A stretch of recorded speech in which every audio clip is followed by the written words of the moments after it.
Speaking of which, what's your favourite Jared Leto performance? What brought us onto this subject in the Lost episode, the second Lost episode?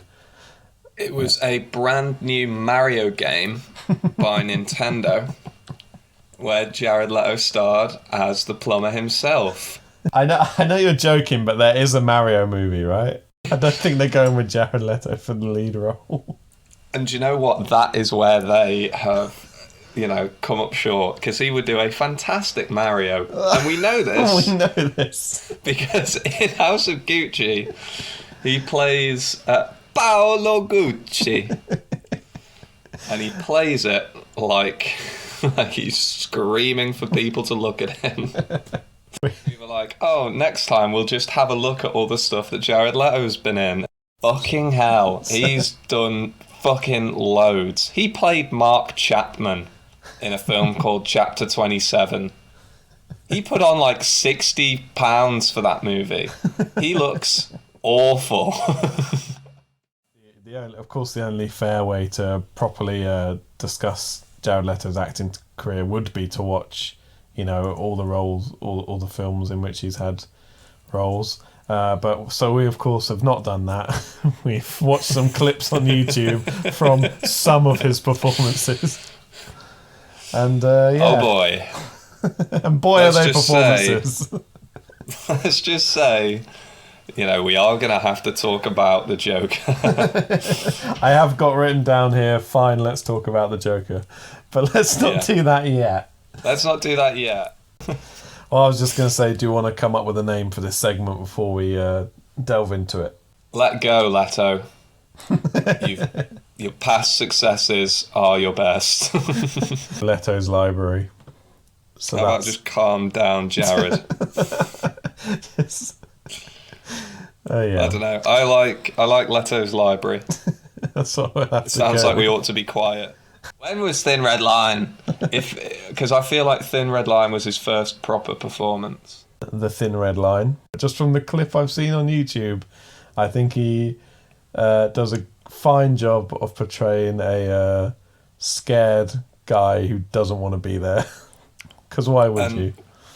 When he talks about his films for GQ in a little interview, or for whoever it is, I don't even know if it's for GQ, but he talks about the Thin Red Line, and he says that in the audition they had overturned desks and they had to pretend to be shooting at each other, and he just got up and said, I don't really want to be doing this, and left. And then got a call and was asked to be the first person to die in the film. So, and also, just tying into what you just said, it sounds like he was not keen on being in a war zone. Both in real life. It turns out that method acting might just work, folks. Because I don't want to be in a war either, so I would probably act very, very scared. He looks really young in Requiem for a Dream, probably because he was only 30. Whereas now he's 32. Now he's 50. He looks 30, but he's 50. When he was 30, he looked 12. I would say it's very gritty, and it shows the lengths that people can go to for addiction. And overall, it's an harmless film. Well, you know what also came out in the year 2000? American Psycho. Yes. He's all right. And do you know who's in American Psycho? Christian Bale. Christian Bale. Batman. But that's the big tie-in. Speaking of Batman, it actually comes full circle. We're going to talk about Joker. Who not only does he play the Joker, but for the new Batman film, Alex, 30 Seconds to Mars, Leto's band is on the soundtrack. He's everywhere. Yeah. There's a great Joker comic, Endgame, I think it's called, where it's like they tell horror stories about him, and one of the, like, an inmate of an asylum says, like, oh, it's revealed like he's actually like the Pale Man, and he's existed for thousands of years, and he's always behind every tragic event in human history in some way or another. Anyway, that's Jared Leto. Yeah. but with things you love. Like, he's just somehow in everything you like. Like, a lot of people's favourite films are like Fight Club, or you know, people love American Psycho. Buyers Club. If it has club in the name. Jared Leto's there. He is everywhere. Do you know what else he's in? What else Lord is of he War, which is Nicolas Cage is an arms dealer, and also Yes. Jared Leto's in it. People love Lord of War. Yeah, it's just the opening sequence is Yeah, class, well, and Nicolas that's what I Cage said. is in it. Yeah. Yeah, it's just crazy. Like, the amount of films that I've seen with him in it without noticing, and then going back and being like, wow. Although He's in somehow that. be involved in.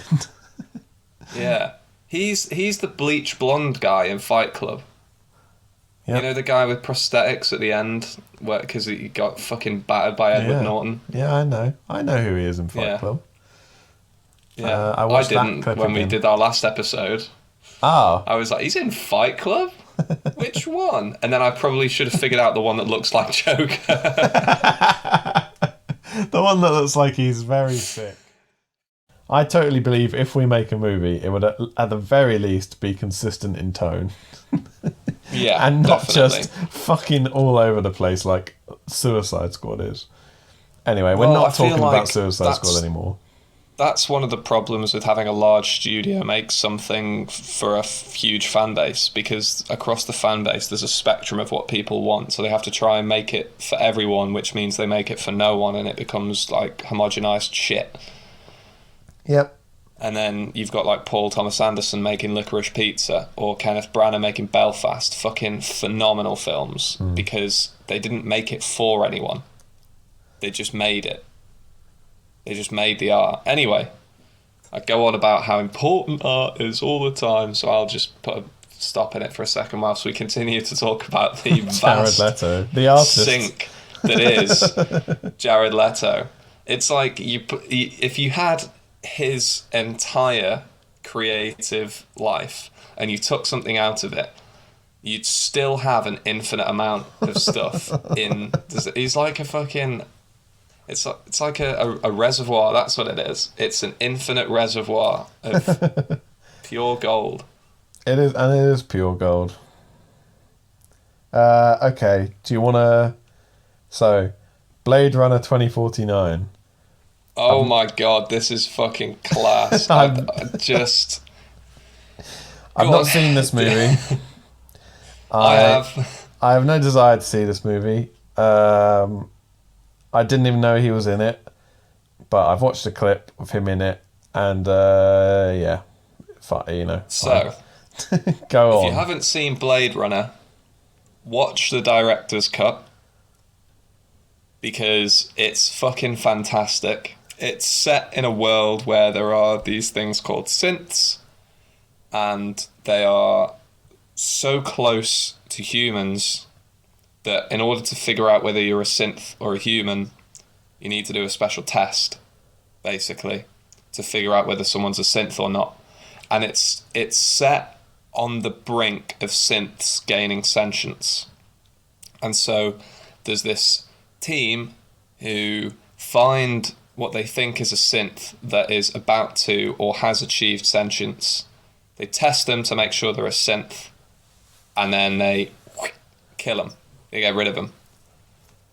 They did a pointless sequel many years later, which, I mean, didn't ruin the first one, but it's much better if it's just standalone, in my opinion, because like the whole point is there's an ambiguous ending, and then there's a sequel. Like, why don't anyway?